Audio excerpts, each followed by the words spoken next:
Welcome back to this Excel Essentials course. I'm now going to teach you how to enter text, including numbers, into cells. So if I click on a cell, let's say G5. So G is the column, 5 is the row, we have G5.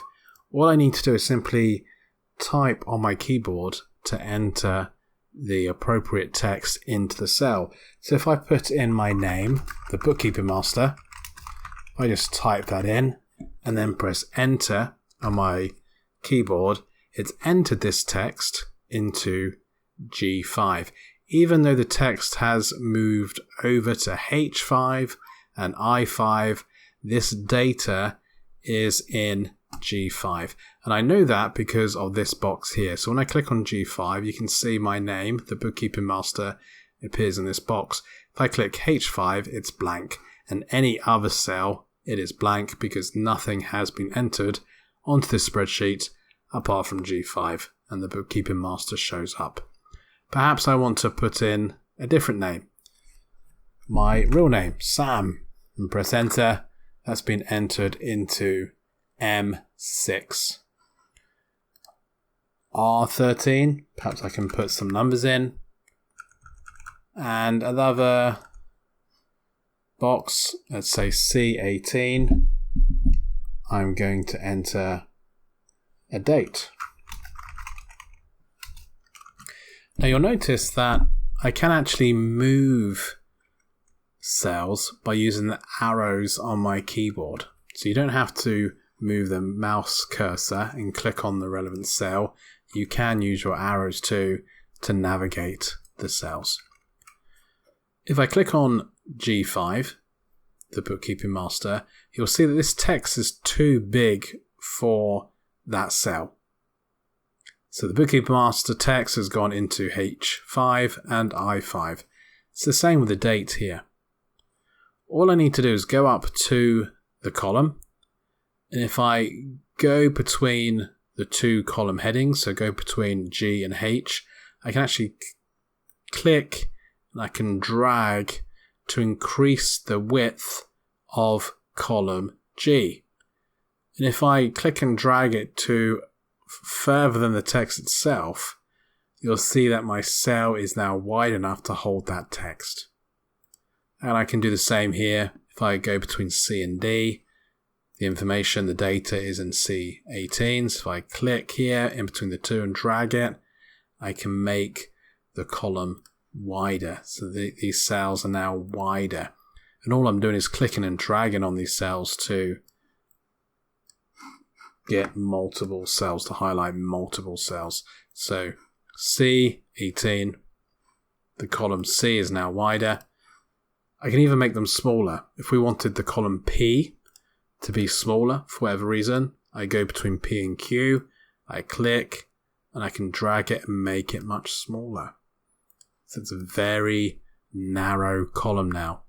I can do the same with rows. So if I want the rows to be wider, or the official term on Excel is the height, if I want them to be higher or lower, I simply go between the numbers.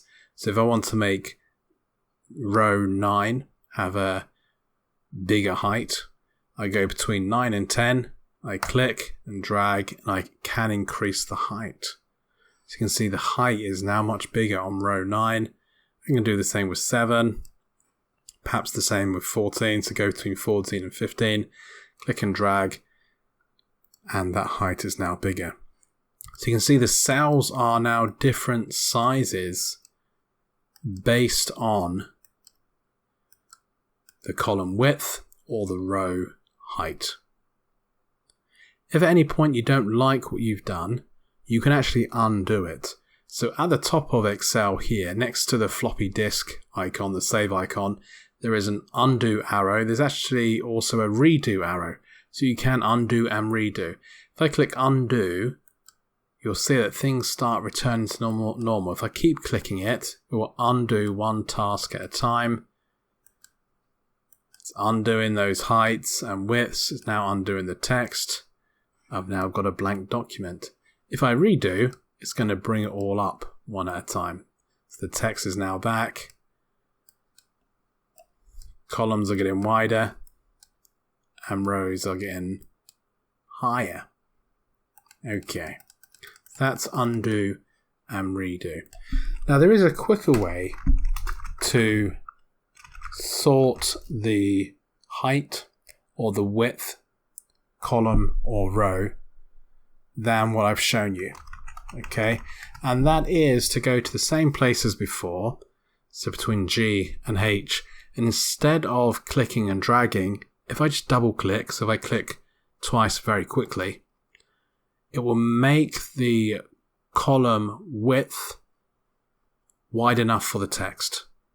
Okay, so if the text is massive, so I type in a long word here, made up word, I go between I and J, if I double click, it will make the width big enough for that text, and you can see that here, the width is now much bigger. Let's make that smaller. I can change the font of the text, I can change the size of the text, and I can change the color of the text. And this is all done under the Home tab, which is usually a tab which is selected by default. I can simply go to these icons here. I can change the text, so maybe this one. So the text is now different. I can change the font size. I can make it much bigger. I can make it much smaller. I can also change the font color. So this A with a color underneath, there's a little drop down box next to that. Perhaps I want it red. The text is now red. Perhaps I want it purple. Perhaps I want it blue. So that's how you change the font, the size, and the color. Let's undo that for now. You can also change these things by right-clicking on the cell that has the information in and going to Format Cells. So right-click on the cell, Format Cells, go to the tab that says Font, and here you can change the font, the size, and the color.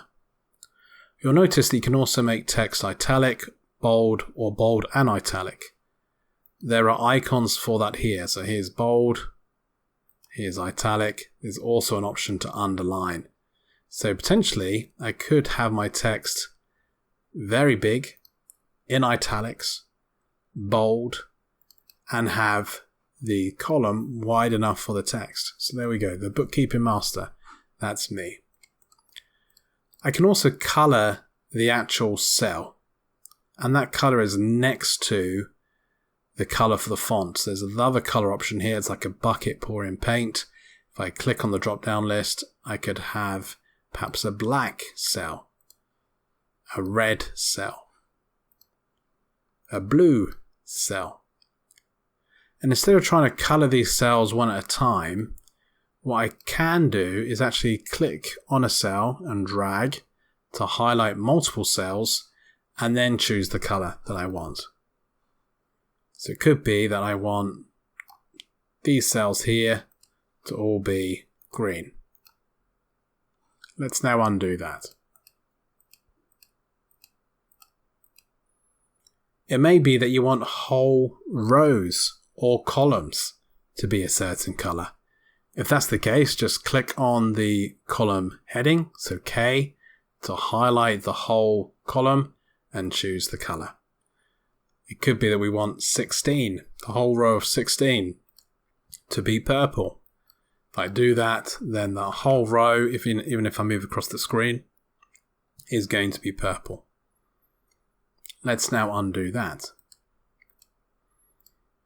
You can also change the alignment for each cell. So if I make this nice and wide, we have the Bookkeeping Master here, and let's make this text bigger, so 15. You'll see by default the text is on the left hand side of the cell. Using these icons here, we can change the alignment. So we have the left, we have the center, and we have the right. Once again, you can access this by clicking on the cell, right-clicking, go to Format Cells, and instead of going to Font, go to Alignment. And here you can choose left, center, or right. You can add borders to cells. Click on the cell you want a border for, right click, go to Format Cells, and there is a border option. So border tab, you can select the border that you want. So you can have something that's dashed, a single line, a single thick line. You choose the style you want, and then you select where you want those borders to show. So at the top of the cell and at the bottom of the cell. I then click OK.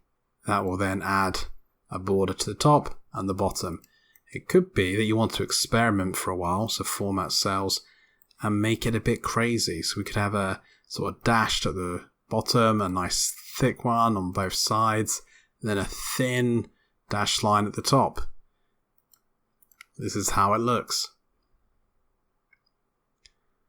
If you highlight multiple cells, so click and drag, then it will do a border round the whole selection. So if I do the same thing, again, let's just do it nice and thick all the way around,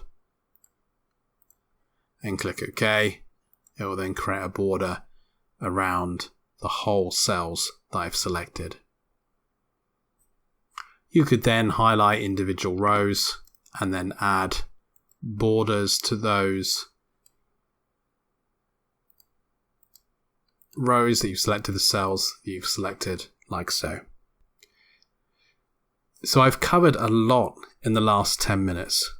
Entering text, creating borders, changing the size of text, the color of text, the color of cells, the width of columns, the height of rows, how to undo and redo. That is a lot of information for you to take in just 10 minutes. So it's imperative that you follow the video exactly and you practice on your own Excel package. Even if you have to just watch a few minutes, pause, practice. Watch a few more minutes, pause, practice.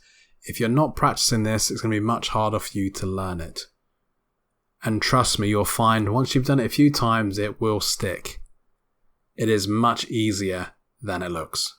So that's part 2 of this Excel Basics course. In the next video, we'll start creating a table, because believe it or not, you actually know enough now to create a table on Excel. You know how to enter text, you know how to create borders, you know how to change colors. So in the next video, I will show you how to compile a very simple table using the skills that you know already.